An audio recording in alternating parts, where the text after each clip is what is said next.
শাশুড়ি মায়ের জামদানি, আর এটাতে সায়া ব্লাউজ। দুটো ভাত খাইয়ে দিই ছেলেকে। ঠিক আজকে ঠিক আছে, রেডি। আজকে নতুন জুতো না তো বাবার, এই জামাটা আমি জন্মদিনে দিয়েছিলাম, জন্মদিনে এই জামাটা দিয়েছিলাম, এই বালাটা দিয়েছিলাম। গিয়ে ফোন করবি, আজকে চতুর্থীতে ওরা সাউথে যাচ্ছে না? সাউথে যাচ্ছিস তো? সাউথে ঠাকুর দেখতে যাচ্ছে। বাজরংবলীকে নমস্কার করেছো?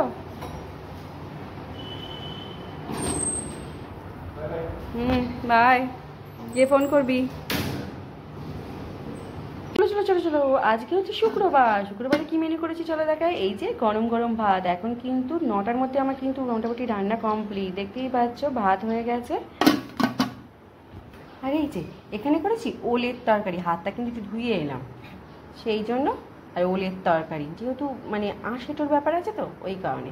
এই যে ওলের তরকারিটা এরকম হয়েছে, জায়গাটা না কিরকম অন্ধকার অন্ধকার, কিরকম অন্ধকার অন্ধকার আসছে না? ওলের তরকারিটা খেতে একদম নিরামিষি পদ্ধতিতে করেছি, টমেটো আদা বাটা দিয়ে করেছি একদম ওলের তরকারি। উফ, জাস্ট জমে যাবে। আর এখানে একটা নিরামিষি পদ আছে, সবজি দিয়ে যে পদটা কালকে করেছিলাম সেটাই রয়ে গেছে। সব অনেক রকম সবজি আছে, মূলো আছে, কুমড়ো আছে, বেগুন আছে, পটল আছে, ঝিঙে আছে, অনেক রকম পদ। এই চচ্চড়িটা খেতে কিন্তু বেশ ভালো লাগে, রুটি ভাতের সাথেও ভালো লাগে। আর এইদিকে করেছি নিম বেগুন আর তার সাথে বেগুন ভাজা। নিম বেগুন ভাজা রিককে খাইয়ে দিলাম, রিক এখন বেরালো, আর রিককে এই যে খাইয়ে দিয়েছি।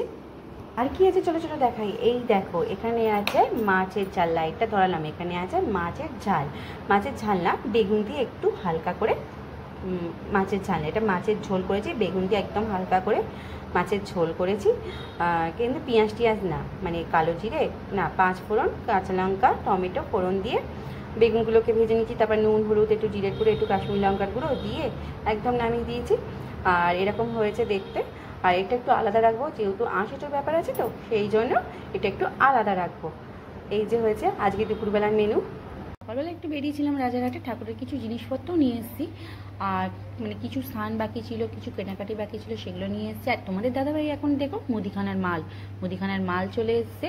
এগুলো হচ্ছে পুজোর মাল, পুজোর সব মুদিখানার মাল চলে এসছে। ঠাকুরের ধূপকাঠি, মোমবাতি, তারপর সার্ফ প্যাকেট সব কিছু আছে। তোমাদের সাথে মানে শেয়ার করছি, আজকে বেরিয়েছিলাম তা তোমাদের দাদাভাইয়ের জন্য নিজের চয়েসে একটা নিয়ে এসেছি জামা। চলো তোমাদের সাথে দেখাই। কিছু জমিয়েছিলাম পয়সা, আর সেই দিয়েই আজকে ভাবলাম ওর জন্য নিয়ে আসি, তাই এই জামাটা নিয়ে এসেছি। কেমন হয়েছে বলো। এখানেই